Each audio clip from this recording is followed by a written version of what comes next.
Hello everybody, this is Toys R Us, and for this special figure showcase and review we're going to be looking at the 1986 Decepticon Stunticon member Dead End. So what we're going to do with this video, we're going to have a detailed look at him in both of his modes to help you decide how you want to display him. We'll have a look at the accessories that come with him to help you know if yours is complete. Because he's a vintage toy, I'll point out things that you need to be aware of if you have to purchase one for yourself. And then as I'm lucky enough to have a couple of different types of packaging, we can have a look at the artwork on the back and have a look at also how they changed his name depending on where he was released in the world. So before we get started, I'd like to remind anybody who's not subscribed to this channel, if they'd like to hit that subscribe button for me now, please, because it really will help me out.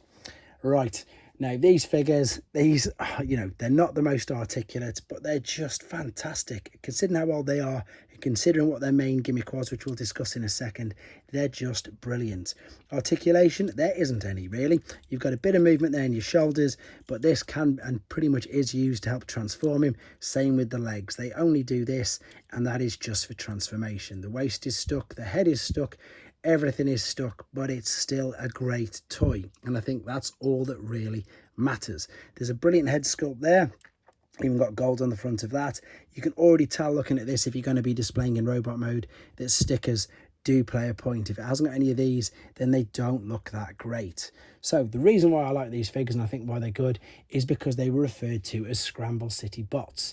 Now this was something that was heavily peddled in Japan because they had a cartoon called Scramble City, and it also had, like on their Japanese version of this box, it would say Scramble City in the corner. And not only was it referring to the cartoon, it was to do with the fact that you could scramble all of the limbs, because funny enough, as you can see here in this particular artwork, we have Dead End as one of the legs, and whereas obviously I've got him displayed as one of the arms. So the brilliant part about it, and again, remember these are toys and they were aimed at kids, and that's what was so great about them, was the fact that you could literally have them either or. The most important thing that you needed was this particular head. So if you were unfortunate enough to get one of these or damage the head, it would have to live in its alternate mode pretty much forever because you couldn't combine him. So nice and carefully, this is how it would go, as you can see, into the shoulder part to be an arm, and of course this is how it would go and have him sitting on top of him there. So it is incredibly important, and I know it sounds silly even just saying it, that you had the head.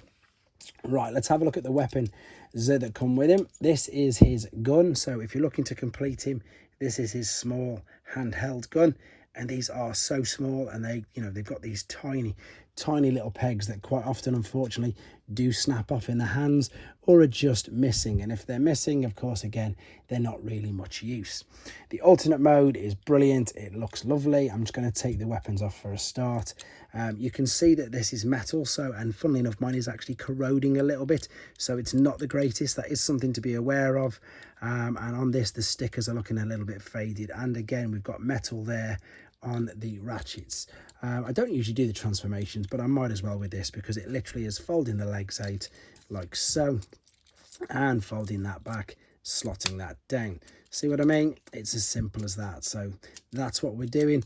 And again, as I say, I like the fact that it didn't take ages and ages to transform them, especially if you wanted to do things, to play with them, to get them transformed. You can see we've got the rub sign that's definitely working there, which is great. And the good thing about this particular alternate mode was, again, even if it was missing the head, even if it was missing pretty much everything, you can display it like this. The weapons and accessories did come in two parts, so this actually does come out, so you can see this fits into there. And the particular accessories he's got are these finned ones. I'll show you them in a second in there, and this would obviously just fit into the back of the vehicle in that hole there. So there we go, let's push that in. And again, super basic. The combiner as well is super basic. It doesn't really have any articulation at all because you can't bend it at the knees because these are the figures. This, again, I suppose you can move the arms around. That is about it. That's all you can do.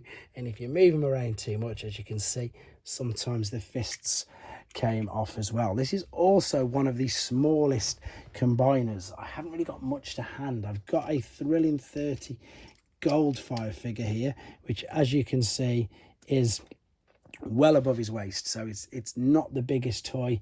But again, it didn't matter back then. It didn't matter because they're so much fun and there's so many things that you can do with them.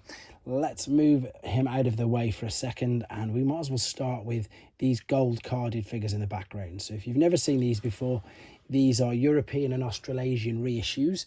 So I suppose these were the first reissues, to be honest. These came out in the early 1990s. This is the Spanish version. So you can see we've got all the Spanish language. They don't change his name in Spain.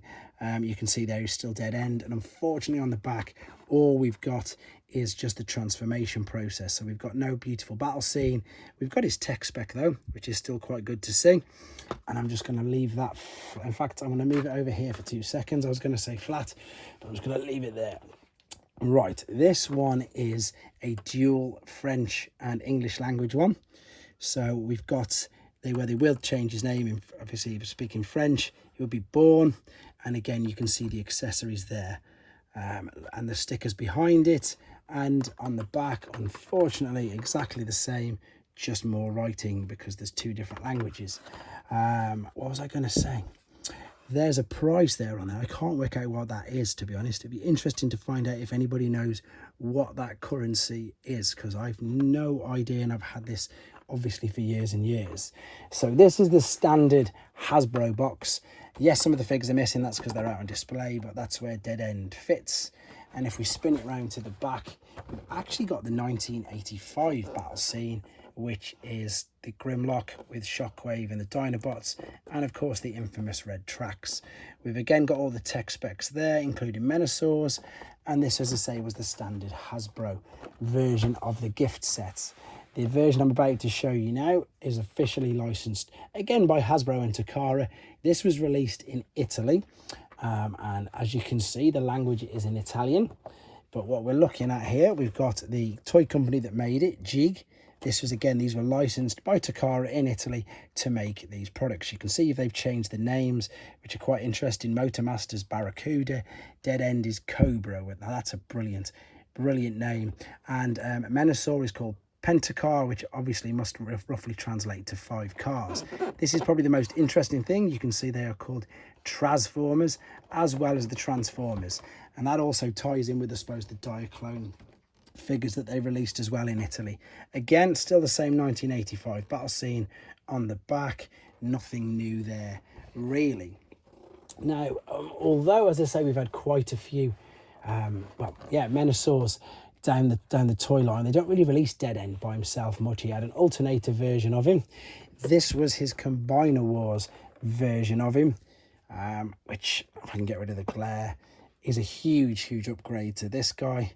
But of course, and one of the main reasons why I'm doing this video is because we are hotly now anticipating a legacy version of him to complete the new version of menasor, which I'm sure is going to be fantastic. So this is again requested by loads of my Instagram followers, which is toys_rus, by the way, if you want to follow me on there.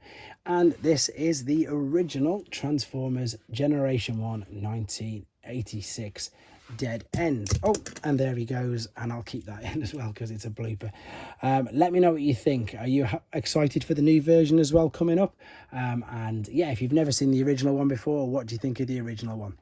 Let me know in the comments, guys. Thanks to all my channel members, and take care.